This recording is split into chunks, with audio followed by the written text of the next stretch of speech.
안녕하십니까? 송샘사의 구실 이야기 95번째 이야기입니다.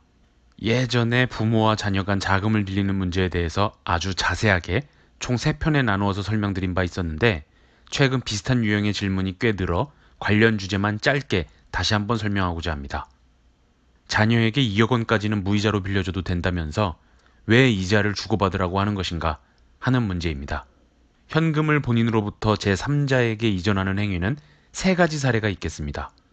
자산을 취득할 때 취득 대가의 지급, 돈을 그냥 줄 때, 그리고 돈을 빌려줄 때입니다. 취득 대가의 지급은 자산의 양수도 문제이므로 제외하고 돈을 그냥 주는 것과 빌려주는 것에 대한 이야기를 해보고자 합니다.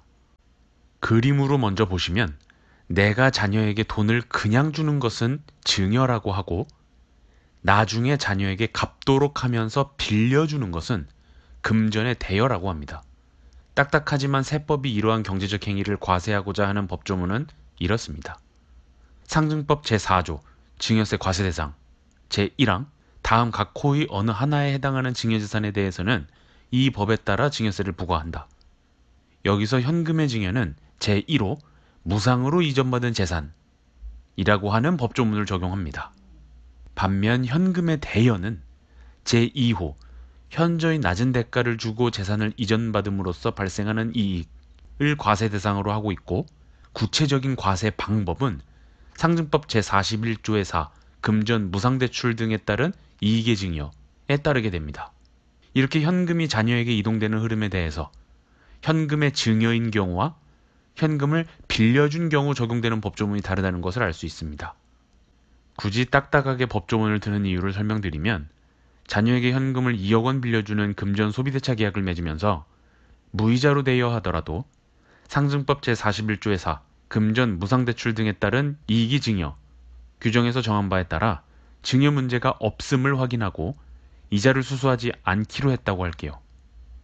여기서 금전의 대여는 현금의 증여로 인한 증여세 신고와 달리 국세청 등 어떤 기관에도 신고할 필요가 없기 때문에 당사자 간에는 금전의 대여일지라도 표면적으로는 이것이 현금을 빌려준 것인지 그냥 준 것인지 알 수 없는 상태가 됩니다.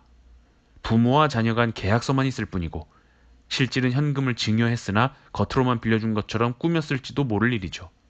바로 이 때문에 오늘의 주제와 같이 2억 원까지는 무이자로 빌려줘도 문제없다면서 어디서는 또 이자를 주고받는 것이 좋다고 하던데 뭐가 맞는 말이냐 하는 질문이 있게 되는 겁니다. 그림으로 돌아와서 내가 자녀에게 보낸 2억 원은 세법상 2가지 문제가 있는데 실제로 빌려준 것이라면 상증법 제41조의 4 금전 무상대출 등에 따른 이익의 증여 문제는 없게 됩니다.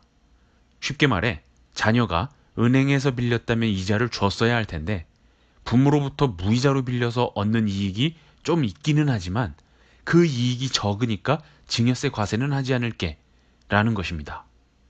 그렇지만 또 하나의 세법상 문제 상증법 제4조 1항 1호에 따른 단순 현금의 증여 문제는 여전히 남아 있습니다.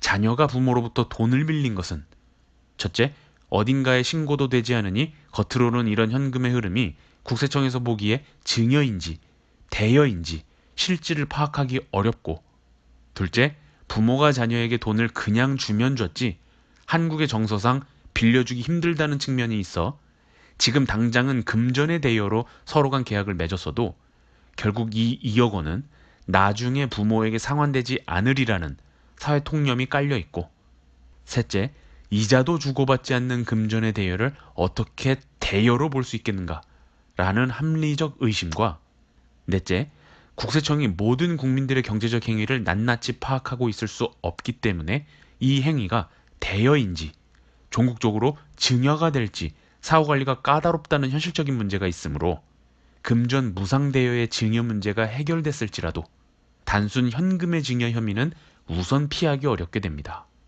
이러한 이유로 현금이 자녀에게 이전될 때 발생하는 2가지 세법상 문제 중 무이자로 빌려줌으로써 발생하는 증여 이슈는 문제없으나 단순 현금 증여 이슈는 여전히 남게 되므로 자녀에게 현금 2억 원을 증여한 것이 아니라 빌려준 것이다 라는 입증을 위해서 소액의 이자라도 서로 주고받는 것이 좋겠다는 것이 저의 결론입니다.